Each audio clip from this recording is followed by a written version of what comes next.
What's up, everyone? It is the Best Spot Kid Smooth, and I'm back with another quick video. Now, last week or earlier this week, I had a complete meltdown in regards to, Xbox and their quest to kill the Xbox console with their one more thing announcement to bring Indiana Jones to PlayStation 5. Again, just to recap, again, I know my opinion and my thoughts on it, my feelings regarding it may be very unpopular, especially amongst the Xbox community. Um, and I understand that I could be a bit immature about some of the things, especially in this medium. But what people don't understand, gaming is like really the only medium where I'm allowed to be really immature, a kid again, right? It's the only toy I can still play with and not be it be frowning. I don't play with action figures. I don't like I don't like, trade, Pokemon cards or anything like that. I play video games. Video games to me is pretty much taking place of it to me. It's like I treat video games. I value video games over music. I value video games over television and film and stuff like that. So like I'm less interested back then. It was like I'm less interested in movies and music. It's definitely music. Music is probably like third. Because my music consumption now is like old hits. If it's rap, it's typically 90s.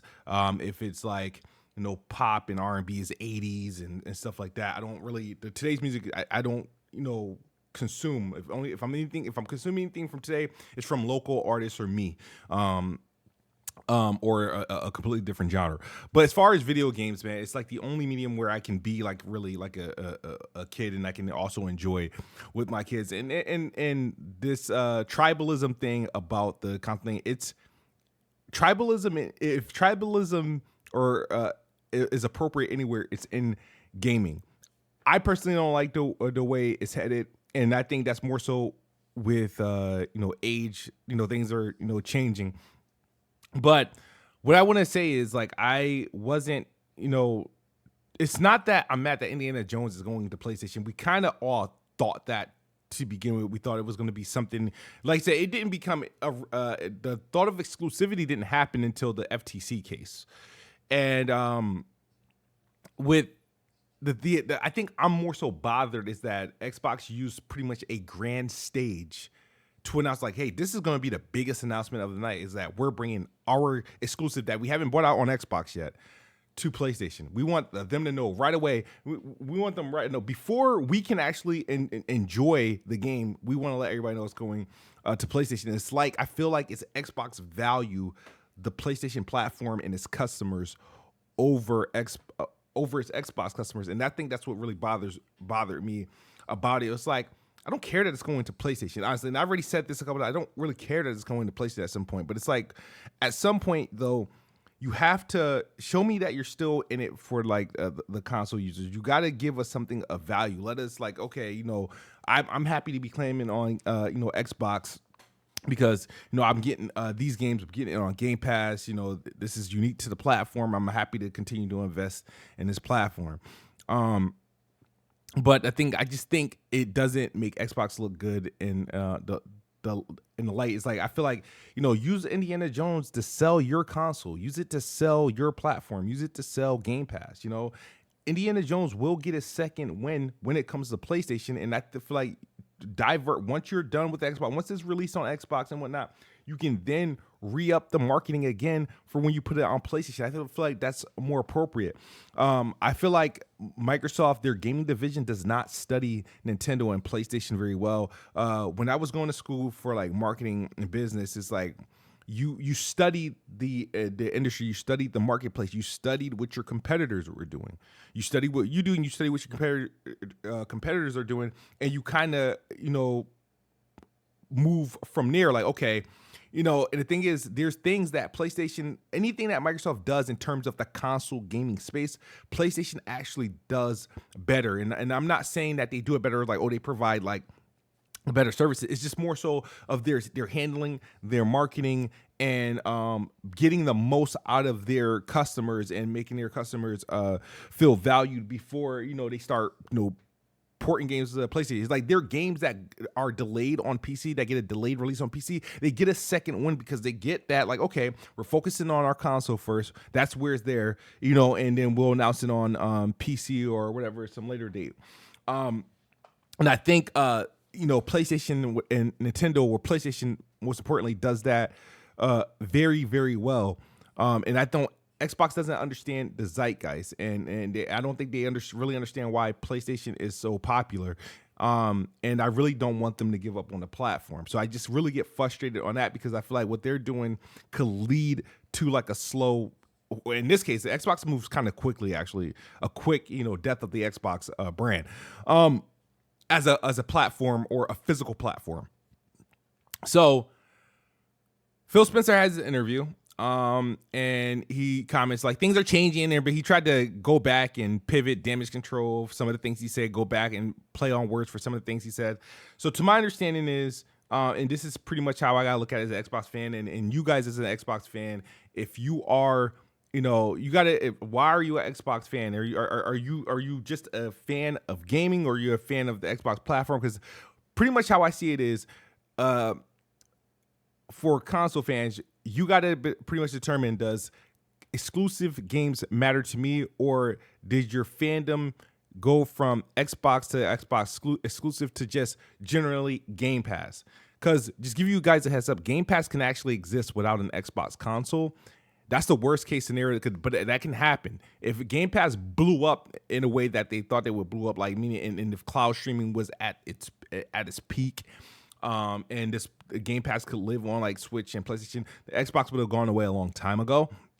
And that's pretty much what if Game Pass was a medium like Netflix, like pretty much like the de facto place for games, even with all these options out there, yes, it could live and exist without an Xbox. So my thing is at that point, it's like, knowing this information, to me, in my opinion, based off what Phil Spencer said, and just kind of, Xbox will have no exclusives, period. There will be no exclusive to Xbox. Every game that Xbox do will either be timed or Game Pass exclusive. When I say Game Pass exclusive, it comes out everywhere, but it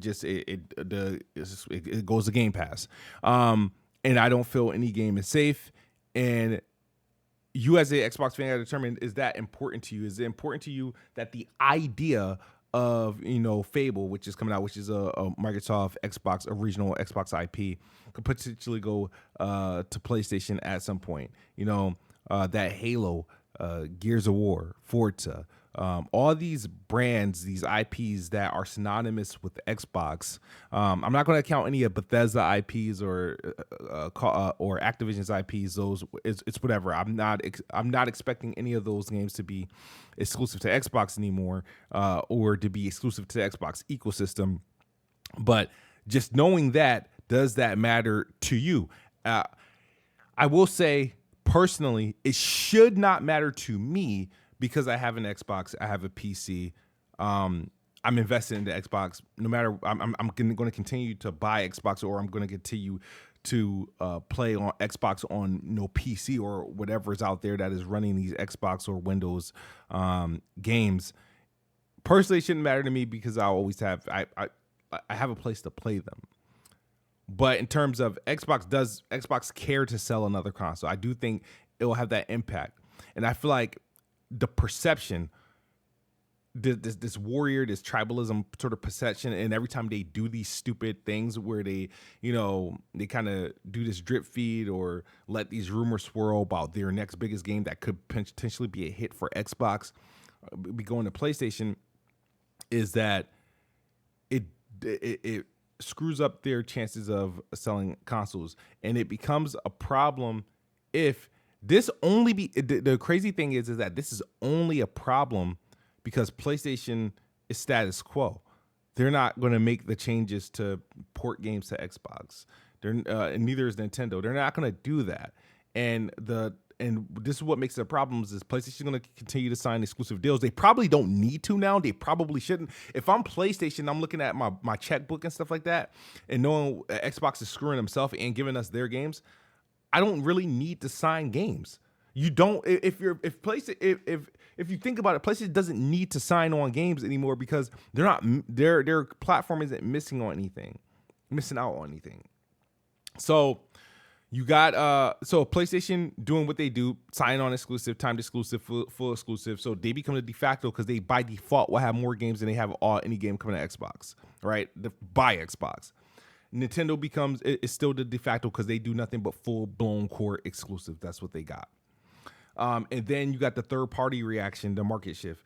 Third party, they by default, all third parties will support PlayStation. Second party will support PlayStation, and they can take that risk, that gamble, and not support Xbox because the idea is if I'm not on Game Pass, since Xbox is prioritizing Game Pass, they don't need to be on Xbox.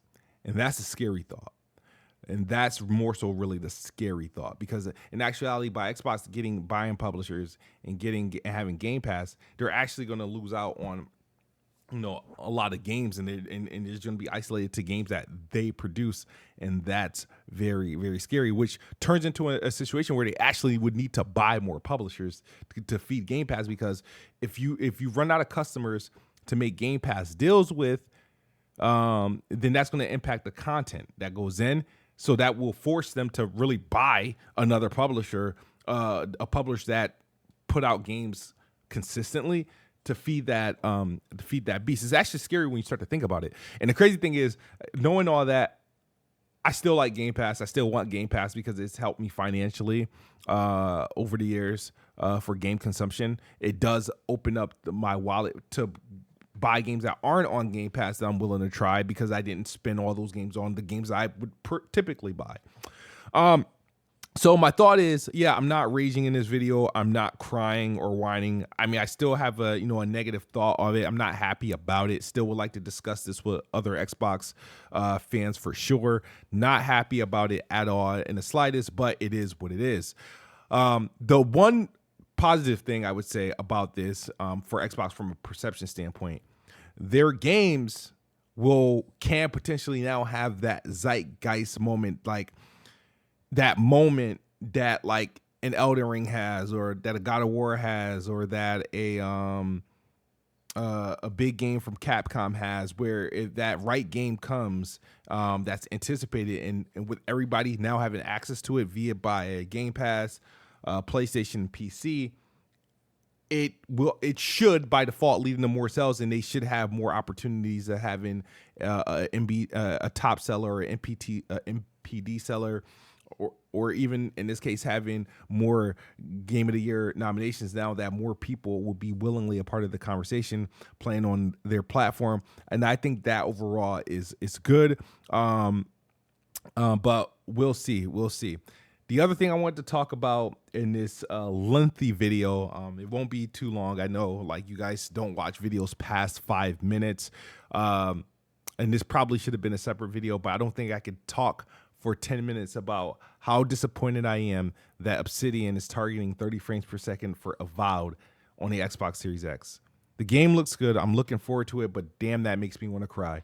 When you consider the fact that obviously for Xbox, for the world's most powerful console right now, that this has been a consistent trend with some of their games exclusive that aren't cross-gen. Hellblade 2 being 30 frames per second looks good. We give it a pass. It's the best looking game of the generation so far. By far is the best use of Unreal Engine 5.